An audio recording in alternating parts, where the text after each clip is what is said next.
beat the Dodgers, baby. Not just beat them, Ben. We whooped their butt 12-4. I can sense it. 2026 is the year. Finally going to take down the Dodgers. Well, because we already did. Because we did, yes. And we'll just keep doing it. Yeah, we destroyed them by 8 runs in the first meeting of the season. Exactly. Okay. One could take that viewpoint, but I want to run a couple of facts by you. Okay. Why do you have to sound like that? Like, because you're just gonna yuck my yum. I know you are. Just go. Okay, go ahead. All right. No, I want to hear this. Okay. I'm just gonna throw the Dodgers starting lineup at you. All right. Okay. You ready? Okay. Ready? Yep. Leading off, Alex Freeland, future Hall of Famer. Okay. Batting second, Santiago Espinal, future All-Star. Yeah. Batting third, everybody's favorite fullback, Dalton Rushing. Future. Wait, what? Who? Rushing? Batting cleanup, it's Nick Senzel. Obvious future giant killer. Right. Yep. Batting fifth, ladies and gentlemen. No, I did not make up this name. It's Keston Hiura. Future Boston Red Sox. Right. Sure. Okay. Batting sixth, former point guard / quarterback. It's Ryan Ward. Clearly future World Series hero. Yeah. I've lost track of where I am, but the next in the lineup is James Tibbs III. That's a lot of Tibbs. Future. Wait a minute, I've heard of that guy. Yeah, we snuck one in there. We snuck in a name you actually know. So those were the Dodgers the Giants beat, Matthew. I don't care. Suck it, Dodgers. Hit it, Bob.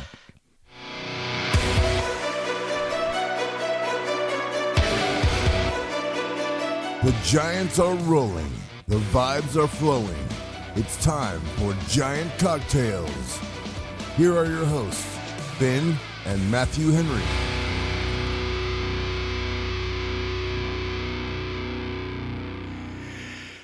That's right, Ben. The vibes are flowing. Welcome, folks, to episode 348 of Giant Cocktails.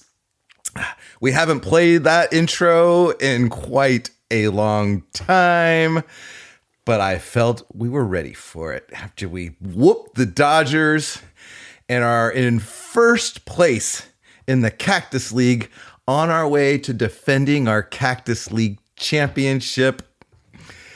Did you know, Ben, that Hall of Famer Frankie Frisch hit .348 for the 1923 New York Giants? Frisch led the league in hits, total bases, and WAR with a 7.1. In 2026, though, 100 years ago, he was traded to the Cardinals for Rogers Hornsby.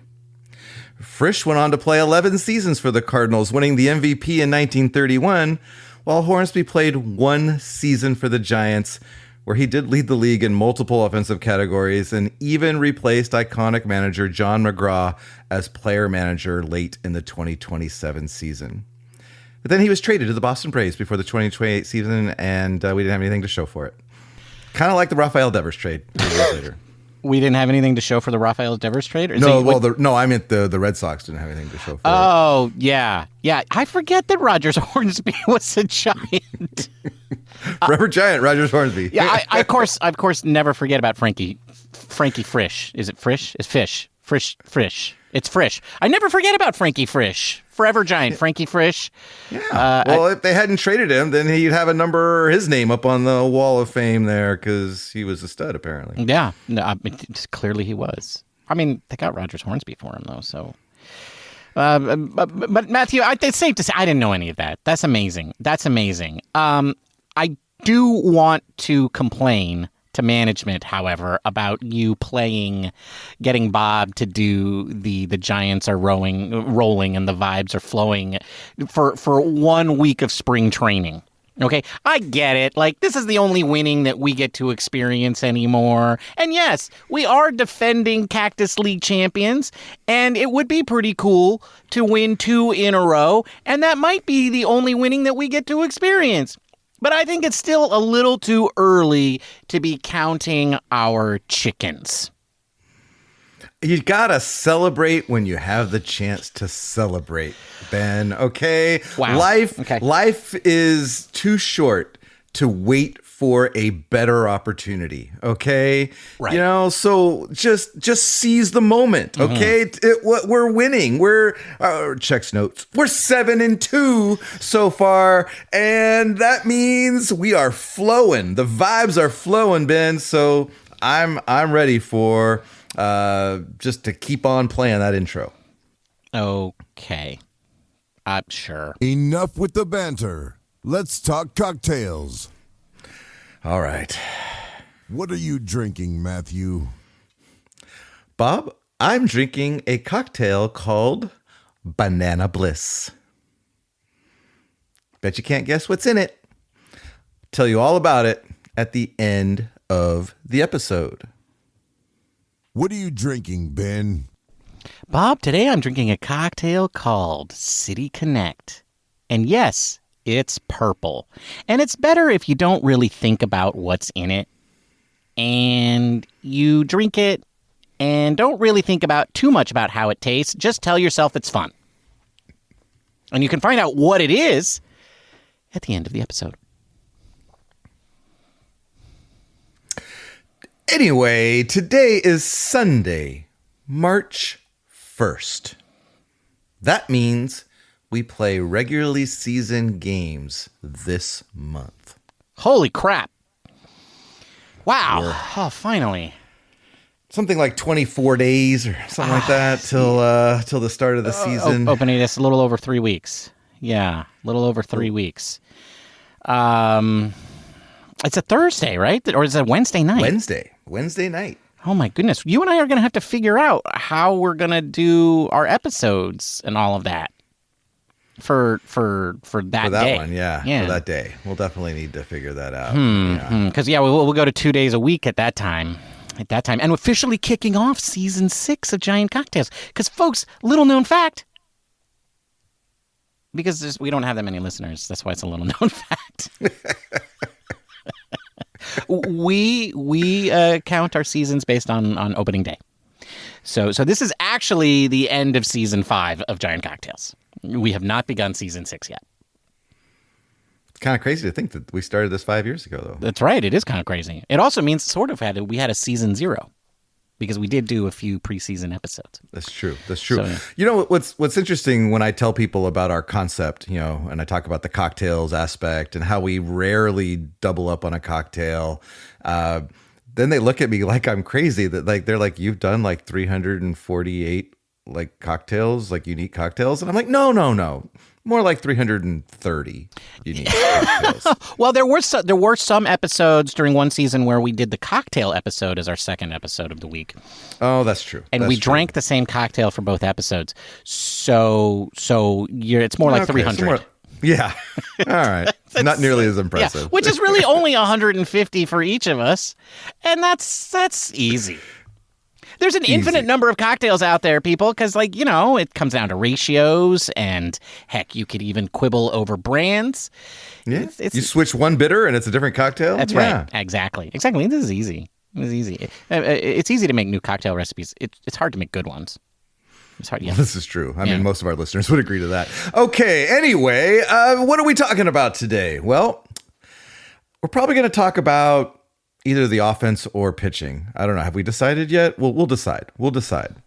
And then you're looking at me. Well, I was just saying. I was just saying they're both offensive. So I think we should talk about both. Well, I definitely want to be offensive. Yeah. I don't want to talk about both. Okay. So just the pitching then, because the vibes are flowing, man. I don't want to Okay. I don't want to yuck my yum. I don't want to be like, oh, my vibes are. I mean, I think they're both doing very well, but I guess we could. Let's settle this later. What's the second thing we're going to talk about? Then we're going to talk about checks notes, position battles. Ah, yes. Because, we don't even know who's going to be our starting first baseman. That's right. We don't. It might not be Rafael. I think a left-hander. Left-hander is starting again. No, Garrett. Who's the Yankees' number one pitcher? Pretty sure he's a lefty. Well, is it Cole? But is he hurt? I don't know. That guy got hurt. I don't know. Garrett Cole? But doesn't matter. It's not going to be Eldridge. That's my point. It's not going to be Eldridge? No, because he's going to be in AAA. Oh, God, that's right. We talked about this last week, Ben. I don't know why. I get it, but you're wrong. You're wrong. All right, well, we'll discuss this in a little bit. But first, some tidbits, Ben.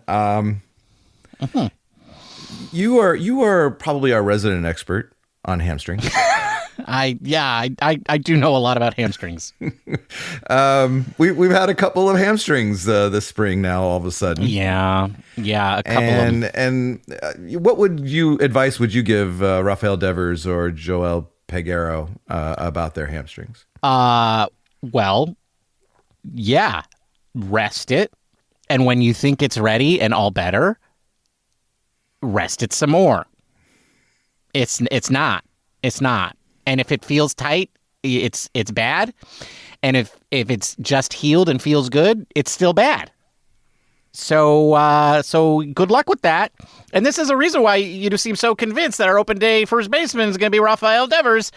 What if they don't want him to play first base because they don't want him moving that hamstring around? And I know that's 3 weeks away, but dude, like I said, you got to rest it. So right. You don't know. See? Opening day first baseman, Casey Schmidt. God damn it! Why are you like this? Actually, you know what? This is what I'm like. You're basically doing it me, and I can see how annoying that is. Wow.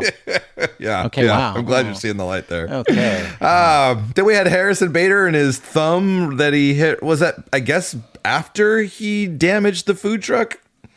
I think it was after the food truck damaging. To be clear, he didn't it's not like they messed up his taco order and then he assaulted the food truck. No, he hit a ball 500 feet. And then that damaged the food truck. And then some point after that, he bruised his thumb. They call it a contusion. Well, that's a bruise. That sounds much worse than a bruise. Why can't they just say little bruise? To cause confusion. It's the confusion. Oh, it's a paradox. Yeah, sure. That's not what a paradox is, but okay. The confusion paradox. Oh, yes. Yeah. Oh, yeah. Yeah, you're right. Yeah, the confusion paradox.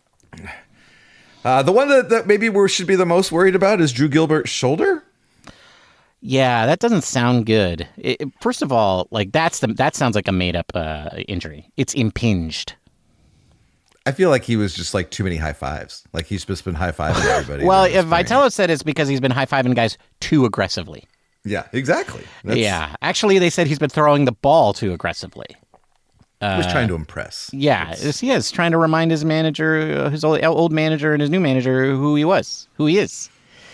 And so now they've shut him down for 5 to 7 days. He can't throw, and they're not going to let him hit for a couple of days too. So 5 to 7 days sounds like a long time. It does sound like a long. Well, that's a third of the rest of the offseason. Exactly. So I think that's a setback for him, certainly in the outfield battle. So yeah, that's the one I would keep an eye on because that one really feels like it's bad news because Devers is only out for a couple of days. Bader's thumb is a couple of days. Gilbert is a week, if not possibly longer. Do you think just Will Brennan is casually walking by every day and being like, "How's the shoulder, man?" No, what he's doing is walking by and he's like, "Hey, Drew, high five." Because Drew can't resist, So yeah, you can't turn down a high five, man. You got to do it. You can't leave a guy hanging. So yeah. Especially Drew Gilbert. Yeah. I bet all the Bericoto's doing that. Luis Matos is doing that. They're all doing it. Yeah. And Gilbert's got no chance. Very soon his shoulder will be just hanging limp at his side. That's right. But then they'll just be doing low fives. All right. Well, hopefully that the injuries are kept to a minimum. We were pretty lucky last year, and they ended up getting off to a good start last year. And I feel like I haven't looked at the schedule closely, but I've heard that we have a tough schedule to start off the season, and it would be good to have all hands on deck if we're going to have to face such a tough season. I would agree with that. It is a tough schedule. Obviously, Maybe that's a future topic we can discuss. Yeah, as we get closer to opening day. I know we're starting with the Yankees and then the Padres right after that. I don't know how much harder it gets after, but. Yankees Padres isn't easy. Well, do you want to talk about it in the future? Or do you want to talk about it now? Because then it's the Mets and the Phillies, and then the Orioles and the Reds, and then the Nationals, and then the Dodgers and the Marlins. I would say the Nationals. So we got to get through to the Nationals. The Nationals. Well, the Nationals is a 3 break, and then you have the Dodgers, but then you have the Marlins. So. On the Orioles, I don't know what you're going to get out of them, but yeah, which Orioles are you going to get? Which Orioles and which Reds are you going to get? But yeah, it's not the hardest schedule, but it's not easy. It's not easy. No Rockies in there. No Rockies. Yeah. Wow. There you go. Matthew, you said they had to go 500 every month. They won over 500 every month, and they got no Rockies in March. So there goes your plan. All right. Well, we should probably talk about the offense. The offensiveness. They're offensive. It's been an offensive spring. It has been. And I got to tell you, I'm kind of liking it. The Giants are scoring runs. They lead all of spring training, both cactus and that other one. Grapefruit, some kind of citrus. Grapefruit. Yeah. Lemon. It's grapefruit. No, lime. It's not lemon. It's grapefruit. Grapefruit. Okay. The Grapefruit League with a 323 batting average. 323 as a team. They're third in slugging, second in OPS. They have the 6th fewest strikeouts as a team. That's the stat. That's the stat that you like to see. Well, and I gotta say, the reason I know that is because I was looking at all these ones and I was like, yeah, that sounds great, but if they're striking out like a third of the time, then that's not good. And I was pleasantly surprised to see that we were the 6th fewest strikeouts as a team in spring. And so, and then half of those are just Bryce Eldridge. So you take away that, and then and we're even better. It makes me wonder, we got the new hitting coach from Toronto that's supposed to be all about contact. Could they make that much of an impact already, or do you think that's just coincidence? No, I think they can make that impact right away. I think the question is, can it be sustained? That's the question, because it's like one of those things. As soon as things start to get hard or guys don't have the results, they kind of revert back to their bad habits. Right? Yeah. And then that's where the prolonged slumps come from. And then it's hard to get them back to that point. I think we're right at the beginning of spring. I think everybody's drinking the Kool-Aid right now. Everybody's drinking the City Connect cocktail, and they're all loving it. So I wouldn't get too excited, Matthew. Let's talk about this about 2 months into the regular season. Okay, well, I hear you when you say that it can't sustain this because in the majors, what the average batting average is 240, right? So you're not going to have a whole team hitting 323. But having said that, let me read off the batting averages so far of some key players on our team. Elliot Ramos, 636. Matt Chapman, 444. Harrison Bader, 417. Jung Hoo Lee, also 417.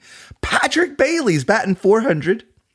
Luis Arraez is batting 364, which he might hit during the regular season. Yeah. Then it starts to Bryce Eldridge batting 235, which that's right around league average. So that's I would take that. Willie Adames hitting $133. Rafael Devers, partly probably because of his hamstring, but he hasn't gotten a hit yet. Right. He's 0 for 8. Yeah. But we got some non-roster power that maybe could have a say in our upcoming discussion around position battles, like Victor Bericoto. No, Bericoto. Koto. It's like Buto. It's Koto. Victor Bericoto is batting 4 55 with 2 home runs. He's the only Giant with multiple home runs, I might add. Adames, Bader, Chapman, Eldridge, Haas, Matos, Ramos, and Giancarlos Sio have all hit a homer, but he's the only one with 2. Sio. Yeah, that's right. So which is interesting because they're very high and their slugging is very good, but they've hit a lot of doubles. They've hit a lot of doubles. But yeah, Victor Bericoto. Yeah, he's raking. Well, and I got to admit, I think I've heard the name before, but I didn't really remember who he was. So I went and looked it up. He was signed in 2018 as a 16-year-old international free agent. And he signed for $25,000. And he was in the same international free agent class as Marco Luciano and Luis Matos. And so he's 24 years old. So young. Yeah. I mean. Yeah. I was hoping that he'd have a little bit of defensive versatility, but he's a corner outfielder / first baseman. Of course he is. So unless we could just find another first base somewhere, could we do that? Just petition to have a second first base. You want to add? You want to add another base to baseball? Yeah, so it's a pentagon instead of a square. Baseball's gotten real stodgy. Ben. That's right. We need to just introduce a whole other element to keep it, relevant for the kids these days. Right. So basically, we're gonna have a fourth baseman, is what you want. Yes, yes. Mm-hmm. And the Giants just happen to be uniquely positioned to have that type of team. He does have a little bit of power, though. No matter where you play him, he hit 27 home runs in 2023 between High A Eugene and Double A Richmond. He's hit 271 since 2019 in the minors. Although last year he finally made it to AAA Sacramento, and a small sample size he struggled in 11 games. So, but I think why they like him, he's got a high walk rate. He walks 10% of the time. His strikeout rate is only 22%. He's got 793 career OPS in the minors. He could be a guy that makes the next step, and maybe when there's a Encarnacion / Luis Matos, DFA at the end of spring training, maybe a guy like Bericoto is the beneficiary. Well, so that would have to be intentional, though. They would have to intentionally get rid of that guy to carry this guy. Yeah, do you think they're going to keep Luis Matos? No, I don't. But I don't think they're going to. I don't. Somebody's got to take a spot. Okay, listen, this is an outfield battle spot. So what you're saying is you want to talk about Bericoto possibly just blowing away all expectations, winning one of the 5 outfield spots, and he makes the team. Meanwhile, Bryce Eldridge is down in AAA, and they DFA'd Encarnacion and Luis Matos. That's okay. Let's stick a pin in that ridiculous, just weird argument. Did you hear how many years Bericoto has been seasoned in the minors? Okay, look, I get. Did you hear 6 years of seasoning in the minors? That's impressive. Eldridge has what? How many years? 1, maybe and a half. Okay, yes, you're right. You're right, but these are human beings, not steaks, Matthew. Okay, it isn't about the seasoning. Not what I hear. It's not what I hear. Randy wins over there needs a little more salt. Okay. Needs a little bit more MSG. Okay. Well, just let's put a pin in it, okay? Because you talked about all the offensive, but I want to talk about the offensive pitching. No, we're going to talk about this. Yes, no, we're going to talk about the pitching. Okay, all right. Let's talk about Hayden Birdsong.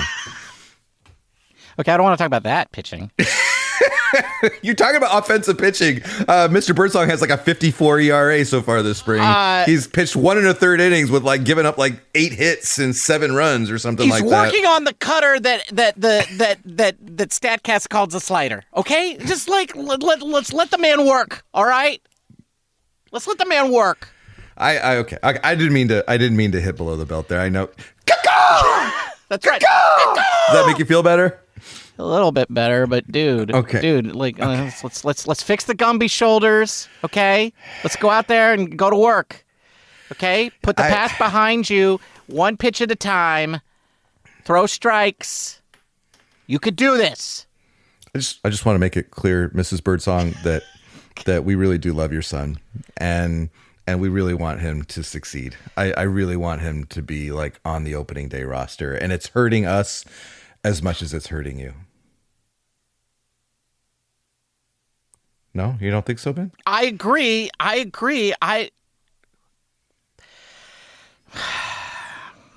about that Blade Tidwell, huh? Well, yeah. I mean, he's probably going to take Hayden Birdsong's spot, but yeah, he's been great. Okay, so actually the pitching has been very good. I do think it's been a little like it's just too early. It's too early, really, for us to make a decision about anything. And the real thing that I find offensive about the pitching, Matthew, I don't recognize any of these names. I don't know who these guys are. You know, and it makes me feel. I got a bad feeling about this. You know what I mean?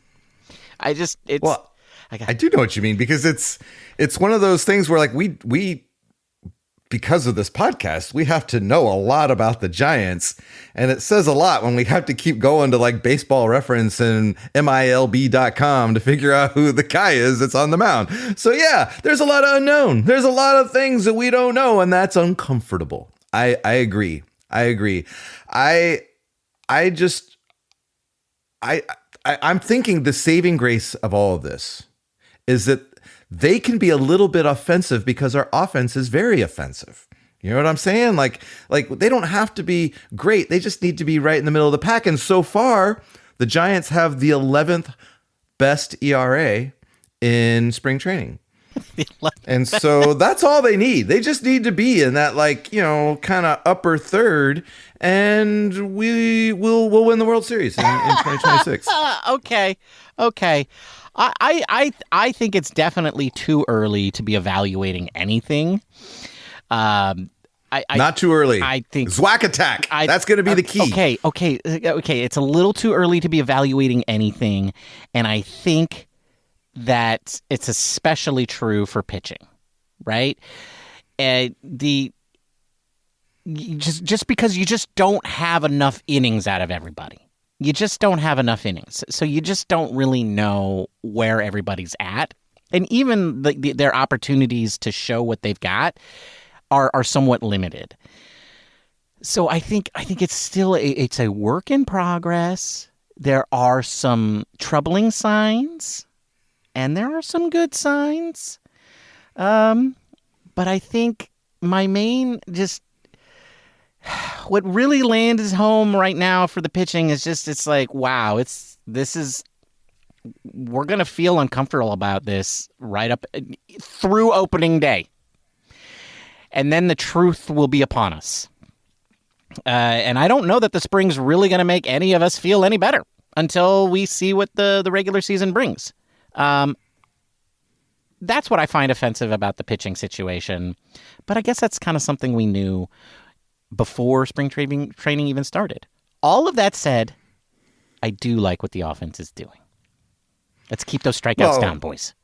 Yeah. Well, and I do. It's really early. I mean, most players on the pitching side have played in 2 games. Exactly. You know, this is what I'm saying.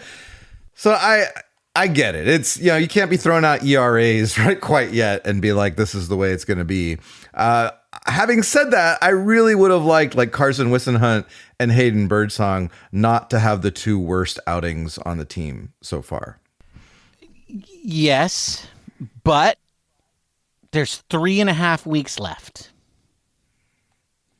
And we got the Hauser D's Nuts and Trevor / Tyler Molly. Yeah, Molly. Well, that's again, we got some time. It's Tyler a Molly. Little bit of time. And you know, we keep hearing now that the World Baseball Classic is starting, there's going to be a lot of players are going to be getting a lot of time now. So, maybe we'll start to see some front runners come to the head in the next week or two. Okay, can we zig for just 1 second? I know we didn't put this on the schedule. Let's zig. I want to zig for 1 second because there's something you just brought up, the World Baseball Classic, and is it true, Matthew? Like, is Logan Webb going to be the only pitcher for the United States? Like, he's going to start every game, right? That's what they said. Screwball is going to pitch one game. And then Paul Skeens is going to be there, but he's not allowed to pitch. So it's just going to be Logan Webb every game. I feel like it's going to be like a Little League game where they they got a lineup of just like everybody from third base comes over and pitches. Well, yeah, they're going to do that because they have like relievers and stuff like that. But Logan Webb's going to be the starter every game. That's what it looks like. It's gonna be at 6. Yeah, although I'm only half joking about the Little League thing because they have like a pitch limit. Well, I know, they but can only pitch like 60 pitches. Yeah, but it's not like it's not like Matt Chapman then comes in.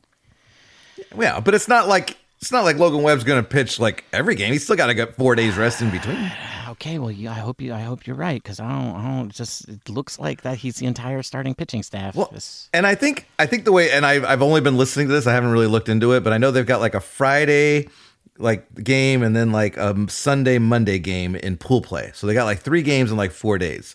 So then I would imagine that's Webb, Screwball, and Skeens. Yeah. And then you figure it out, right? Yeah. Then Logan pitches every game after that. Yeah. I mean, I think it's going to be a lot of Logan Webb. I don't think he's going to start for the Giants at all. Are you concerned about this? I am. Yes. I'd like to go on record that a few weeks ago I brought up this very point, and you were all like, patriotism, and yes, this is great for baseball, and the World Classic is awesome. Proud to be, that was then. This is now. I didn't know he was going to be the only guy on the staff. How did you not know? Of course he was going to be. He's like the workhorse of the entire league. He's Mr. 200 innings. He's going to be the guy. I thought it was going to be the whole nobody knows who he is, so let's not put him on the roster kind of situation. You know? That's what I thought. I thought he was just going to get ignored like they always do. You know? But now it's like, now the whole world's going to watch him. Anyway, That's my rant. That's my complaint. It's just all right. And we're not. I think his start was it Sunday today as we record this podcast. That's his last Giant start. I think. Oh, it is. Yeah, absolutely. Yeah, he's not going to start for the Giants again until opening day. So all right. Well, okay. Anyway, moving on. Okay. Position battles. We don't have a whole lot of battling. I think we have a lot of our roster, especially on the offensive side, kind of set. But there is some question marks here and there. None bigger than the outfield. Yeah. Yeah, and apparently Victor Bericoto has made the team. You've penciled him. You've not penciled him. That's right. So now there's only one spot available. I mean, who are you going to pick? Well, after that, who's going to go? So like the locks are Ramos, Lee, and Bader. Okay, and assume that those 3 guys are healthy, and on the opening day roster, you got 2 more spots for the names. And I'm gonna say them in order of how you would rank their likelihood of making the team as an outfielder, and so I'm sorry. Okay, so number 1, Gerard Encarnacion, or as I like to call him. Okay, well, yeah, out of options. They like his power. Yeah, sure. Yeah, that makes sense. Number 2. Drew Gilbert. Mm-hmm. Yeah. Okay. Yeah. Well, Tony Vitello didn't come to San Francisco not to babysit Drew Gilbert. That's right. And that's kind of where you would draw the dotted line, right? Like, so those 2 guys right now are the, they're the 4th and 5th.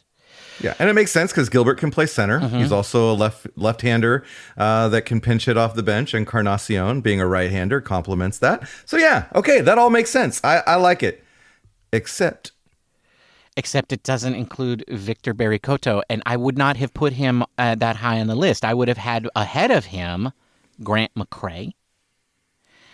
Okay. And then I would probably have Luis Matos ahead of him. And then I would probably have Bericoto and Davidson, but then we had late offseason acquisition Will Brennan.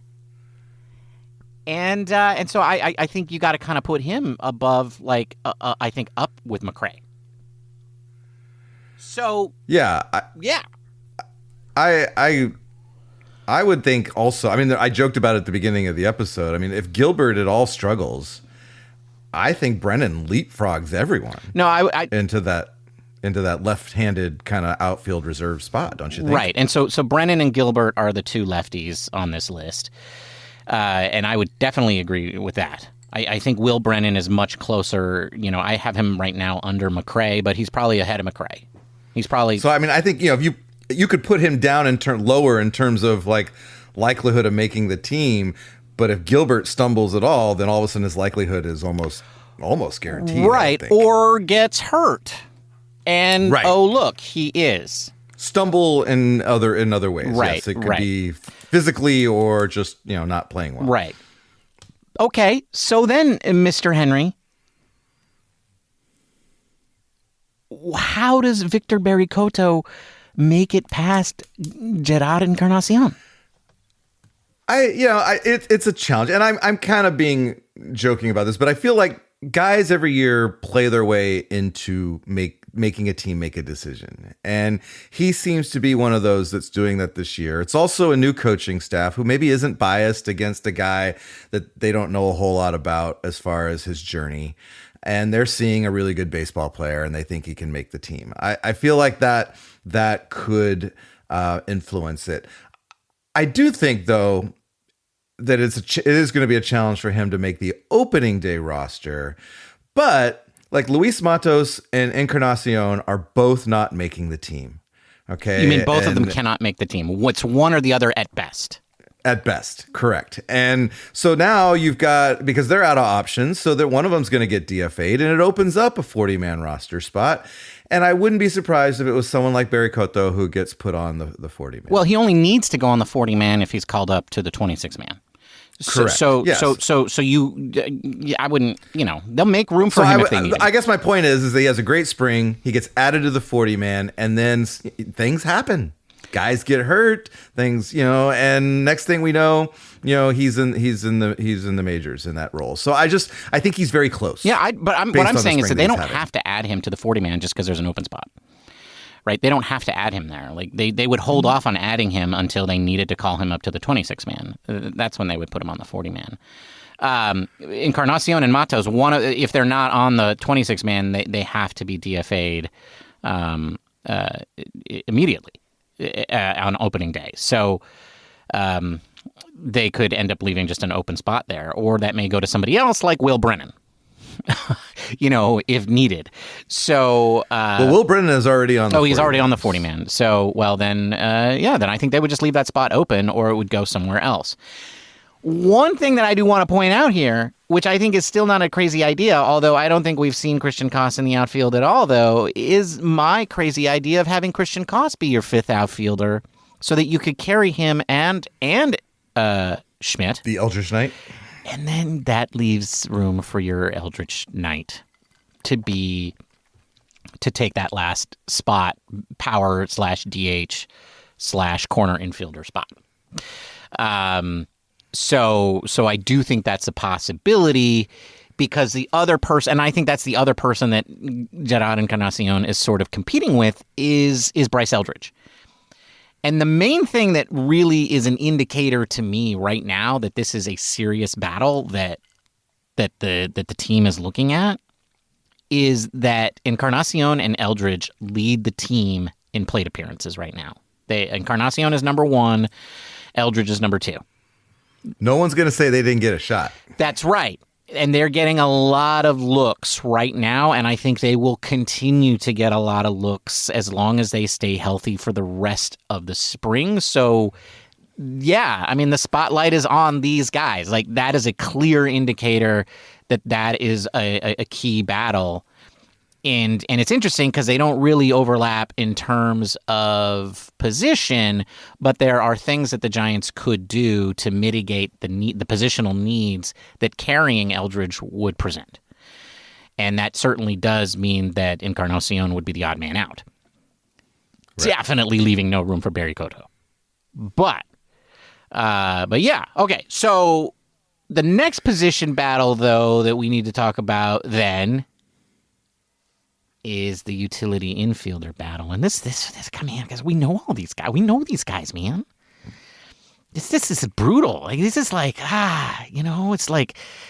it's like Squid Game, man. Yeah, how can we, what? I don't want any of these characters to die. What are you talking about? What? Koss? Schmitty? Fitzgerald? Oh, you tell me two of them gotta die? And they're not dying. Well, yeah, and I do want to. Let's take a moment and appreciate Christian Koss. Okay, I think throughout Giants history, we've had guys that were kind of the underdogs, like Kelby Tomlinson, Yes. Kind of guy, where you're just like, wow, I can't believe he made the team, and has his moments. But I'm looking at his baseball reference page. He had 174 at-bats last year and still had a 1.9 WAR. He was very, very valuable. Yes. So I think a lot of people just assume that Christian Koss was lucky, or that he doesn't deserve to be up there. And that's just not the case. I mean, there were times last year why Tyler Fitzgerald never made it back to the team last year. Right. Well, because there were times where Christian Koss was the best hitter on the team. Not the best player, not the best all-around guy, not the best bench guy. He was the best hitter on the team. So, like the guy's legit. I mean, I really feel like he is a legitimate utility guy. Like, this is the kind of guy you want. This is it. This is a major league level bench player. And, not to take anything away from Casey Schmitt, I think this is why the Arise signing really surprised me. Because, I don't know how you choose between these two. And you don't have to. No, you do not. You don't have to if you only carry 4 outfielders and let the Eldritch Knight fly. This is what I'm saying.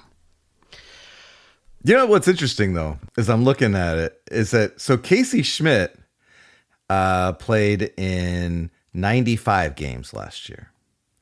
Tyler Fitzgerald played a surprisingly high amount. He played 72 games for the Giants last year. Well, Christian Koss played 74. Yeah, but remember. I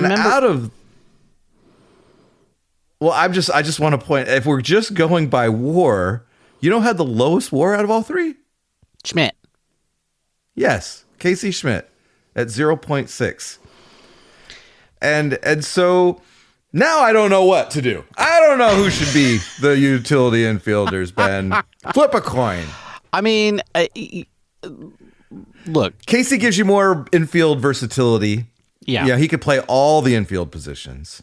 He could probably catch if you needed him to. I think that gives him the inside track. He can also be a right-handed first baseman on a day they're facing a tough lefty or something. So that gives him a little, but I guess Encarnacion could too. So I don't know. I mean, Fitzgerald's defense definitely helped his WAR. That's clear. So that's part of it. He played so many games. Defense is part of the game too, though, Ben. I agree. He started the season. Remember, the reason he played so many games is he was the opening day second baseman, and they let him go for a good 2 months, and the bat just really, really struggled. Yeah. So I don't think the problem with Fitzgerald was he wasn't a starter, right? Like what we're talking about here now is utility, which I think changes the equation a little bit. I just think that in terms of their positional versatility, Schmitt and Koss are ahead of Fitzgerald. I agree. I'm just surprised it's that close, to be honest. Yeah. All right. Well, there's one more battle that we have to talk about because it includes a Rule 5 draftee. And that is the battle for backup catcher. Mainly between Daniel Susac, Rule 5 draftee, excuse me. I'm sorry. I didn't say his full name. Yeah, don't misname him. I'm sorry. Rule 5 draftee Daniel Susak. And one Eric Haas. Now, Eric Haas, I thought, played pretty well in the first 2 games. Then he went on a strikeout spree. And was not good. And then in the last couple of days, he's turned it down. So he's been streaky in these first 8 games. But I really feel like he's still batting 300. Yeah, exactly. No, and he bounced back. But Daniel Susak's hitting 500. He looks like a mad genius back there with ABS. And also he's a Rule 5 draftee. And also he's Andrew's little brother. Yeah. Which was, in the Athletic, Andrew Baggerly had a funny little tidbit where I guess during the Rule 5 draft, they learned that Daniel Susak had been drafted by the Twins, but then rumors started flying that he'd been traded, but nobody knew who he'd been traded to. And so older brother Andrew decides to text Buster Posey and say, "Hey, did you trade for Daniel?" And Buster replied, "Yeah. We finally got the right Susak." Oh, shots fired, man! A man is just trying he's just trying to figure out. He's trying to do his little brother a solid, and then just takes fire, right? God! But I love that Buster is just we have this image of Buster being this straight laced professional. But I love how he's got a little just clubhouse humor guy in him too. Definitely. Whatever. Don't try to make him into the good guy. Look. He is the good guy. He's Buster frickin' Posey, Ben. What you're talking about. Okay. Look, the book on my nightstand notwithstanding. It's called the Buster Posey era. I look at it every night. That notwithstanding, this is the man who's standing in the way of the Eldritch Knight. And I'm sorry, I'm not gonna go there. I'm not gonna go there until opening day. All right. Well, I think that Rule 5 draftee Daniel Susak becomes the backup catcher mainly because he's a Rule 5 draftee. I think that's yep. And I hope that Eric Haas accepts an assignment to AAA because you never know, right? Daniel could suck it, and then Eric Haas gets pulled up. But as I remember, I think Haas has the ability to opt out at the end and go somewhere else. So these guys often do. It's very clear the Giants really need to do something about their catching depth. So, I imagine there's going to be a lot of turnover at that level, the AAA level. So it's going to be a busy. Well, Jesus Rodriguez. Right. But, the thing is, he's not. I did some reading about Jesus, and they're talking about trying to turn him into a second baseman. Really? Yeah. Because I don't know, Well, maybe because they want his bat in the lineup more than just once every and he doesn't days, the article I read, and I can't remember what publication it was, but it was basically saying that he doesn't really have a true position. Catcher is his main one, but he has played a few games at second base, and when he was in single A, so it's boy, we're just stacking them up at second base, aren't we? Yeah, because we don't have one. That's what they do, Matthew. That's the pathway. That's the pathway. That's why every guy who can hit is can you play second base? So, yeah. And I will also note that while Hayden Birdsong was having his second meltdown, a certain second baseman did make an error. Yes, that is true. So I don't know where Ron Washington was during all of that, but yeah, I don't think Ron Washington was singing his praises. Ron, you got to clean that up. All right, Dems the battles. I think that who knows how it's going to turn out. I'm not certain at all on how it's going to turn out. Anybody that tells you that they know is smoking crack, or is very drunk. Yeah, I don't know that I know. I'm not quite drunk enough. I know what it better be, but I don't know what it will be. Yeah, well, so I'm looking forward to the next few weeks to see who wins out on all these things. All I know is that the Giants' offense is pretty damn offensive, and I'm excited about that. Yeah, it's got to be. It's the way they're going to win games this year. It's the way it's got to be. And we haven't even really seen the main guys play a lot of games. No Adamas, and he's cold. Devers is Devers hurt, hasn't played a whole lot. Yeah, Chapman has been playing a little bit, but not a ton. So, we haven't even seen the main guys yet. So, that's got to be where they do it because that's the way they built the roster. And then you hope the pitching staff continues to surprise with these names you don't know. Isn't it time for the booze, boys? It is time for the booze, Bob. What are you drinking, Matthew? Bob, I'm drinking a cocktail called Banana Bliss. And how this came about was that I have a handy dandy cocktail app that allows me to put in every bottle that I own and then tells me all the things that I can make out of it. And earlier today, I made a Fireside 75 with some brandy and cinnamon syrup with the sparkling white wine and lemon juice, and it was delicious. And the bottle was still sitting out on the counter, the brandy. And so then I looked at my app and I was like, well, what can I make with brandy? And the Banana Bliss came up because I am a sucker for Banana do Bresil. So what's in a Banana Bliss? It's got 1 ounce of cognac or brandy, 3/4 ounces of sweet sherry. I am doing Pedro Jimenez sweet sherry, and then 1/4 ounce of banana liqueur. And it's got to be a good banana liqueur, like Banana do Bresil or Tempus Fugit, something good. You're going to add all those into a mixing glass with ice, give it a good stir until well chilled, and you're going to strain it into a chilled, ice-filled short glass, and you're going to garnish it with an orange twist. And you have a sweet and boozy drink. It's very nice, just a hint of banana on the back end. I will say, if the Pedro Jimenez is too sweet for you, you could certainly go with another sweet sherry or even a dry sherry, and I think you would get a nice cocktail as well. So play around with it, but that's what I'm drinking, Bob. Banana Bliss. That's a tasty cocktail. It really is, and it's kind of a small cocktail, so I did a double, and feeling pretty good about that right now. Yeah, it showed. What are you drinking, Ben? Thank you for asking, Bob. That's very kind of you, Bob. Today I'm drinking a cocktail that I'm calling the City Connect. Bob, it's an interesting story how this one came about. I was going to make an elaborate, complicated cocktail tonight, but instead I fell asleep.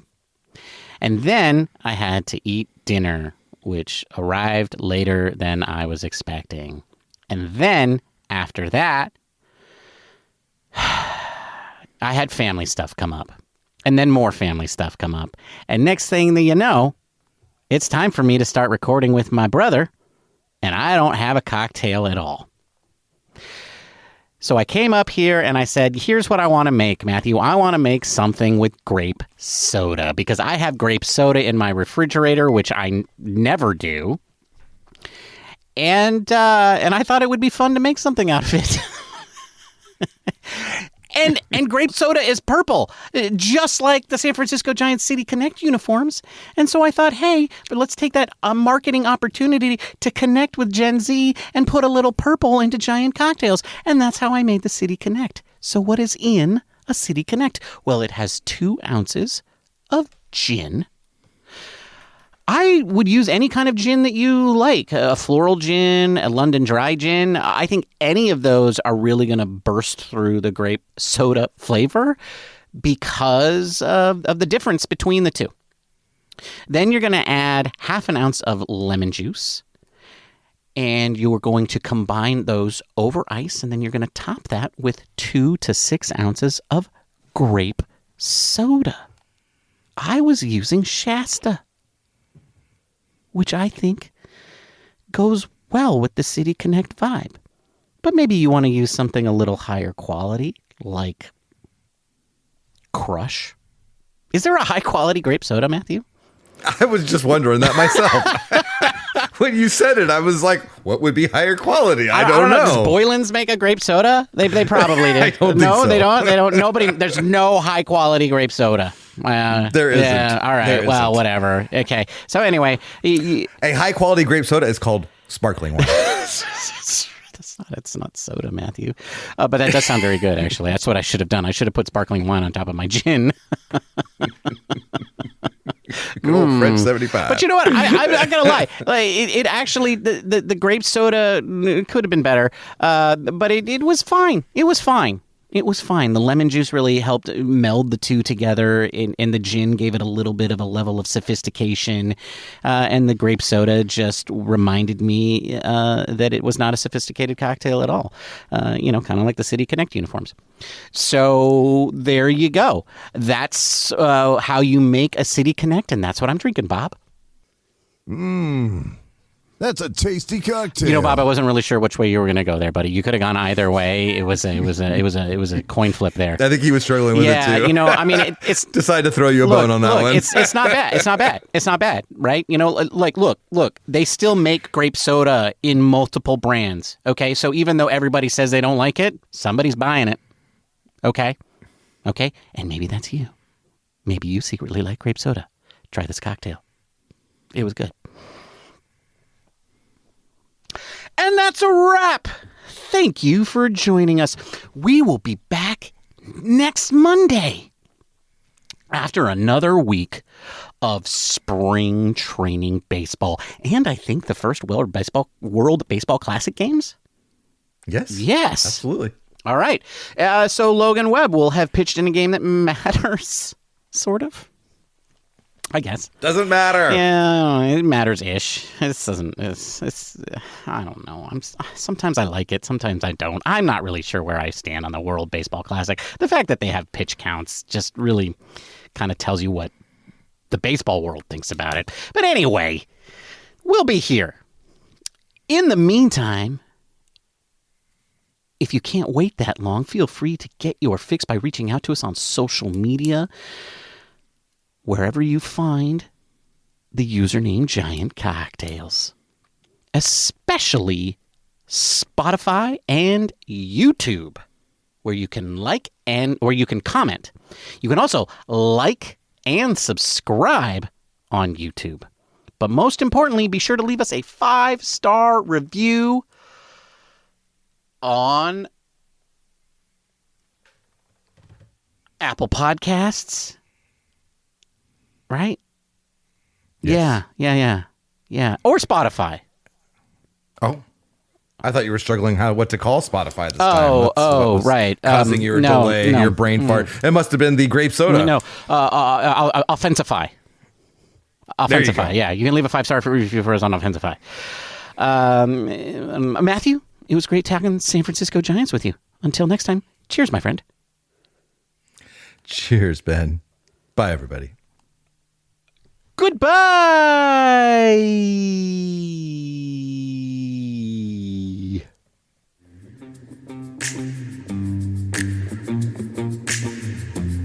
Cost for the outfield. Thank you for listening to the Giant Cocktails Podcast. Until next time, bottoms up.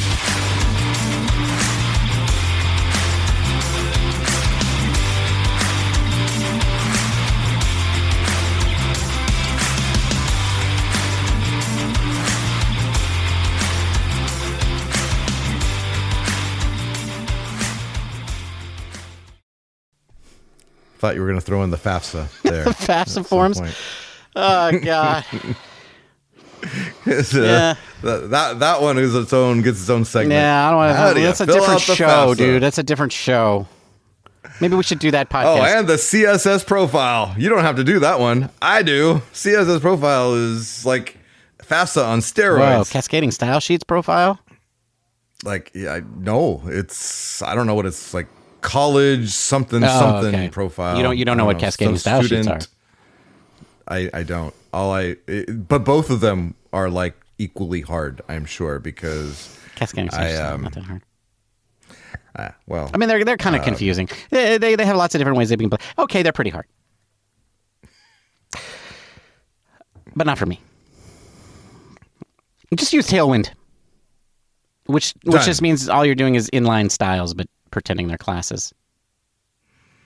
Do you think Occidental College will accept that?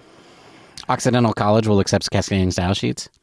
Do they have a CS program? No, I just want my financial aid, dude. Oh, I think we're talking about some different things. I just realized. We're probably talking about different things. Wouldn't be the first time on this podcast. No, it wouldn't.